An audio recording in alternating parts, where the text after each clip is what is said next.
If anybody should be able to understand evolution, it is me. Because I make molecules for a living. And I don't just buy a kit and mix this and get that. I mean, ab initio, I make molecules. I understand how hard it is to make molecules. I understand that if I take nature's toolkit, it can be much easier.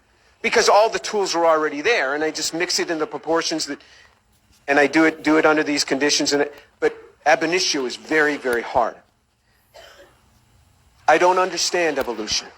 And I will confess that to you. Is it okay for me to say that I don't understand this? Is that all right? I know that there's a lot of people out there that don't understand anything about organic synthesis, but they understand evolution. I understand a lot about making molecules. I don't understand evolution. And you would say that, wow, I must be really unusual. Let me tell you what goes on in the back rooms of science. With National Academy members, with Nobel Prize winners, I have sat with them. And when I get them alone, not in public, because it's a scary thing if you say what I just said. And I say, do you understand all of this, where all of this came from and how this happens? Every time that I have sat with people who are synthetic chemists who understand this, they go, nope. These people are just so far off on how they believe this stuff came together.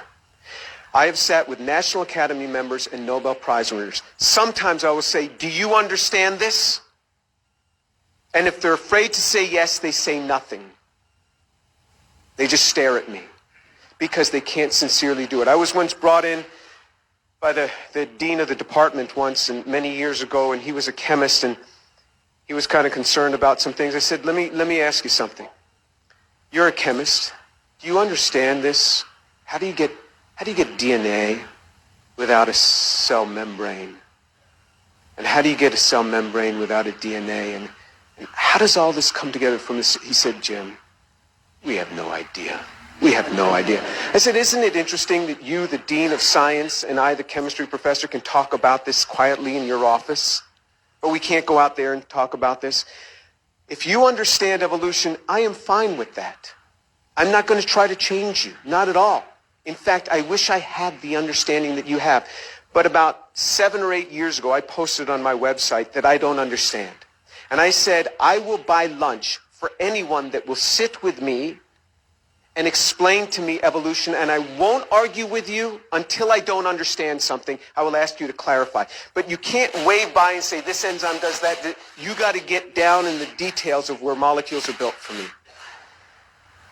Nobody has come forth. The Atheist Society contacted me. The Atheist Society contacted me. They said that they will buy the lunch. And they challenged the Atheist Society, go down to Houston, have lunch with this guy, and talk to him. Nobody's come. Now remember, because I'm just going to ask when I stop understanding what you're talking about, I will ask. So I sincerely want to know. I would like to believe it, but I just can't. Now I understand microevolution. I really do. We do this all the time in the lab. I understand this. But when you have speciation changes, when you have organs changing, when you have to have concerted lines of evolution all happening in the same place and time, not just one line, concerted lines, all in the same place, all in the same environment. This is very hard to fathom. I was in Israel not too long ago talking with a bioengineer.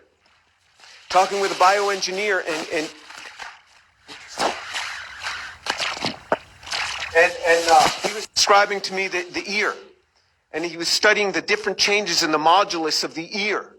And I said, how does this come about? He says, oh, Jim, we all believe in evolution, but we have no idea how it happened. There's a good Jewish professor for you. I mean, that's what it is. So that's where I am. Have I answered the question?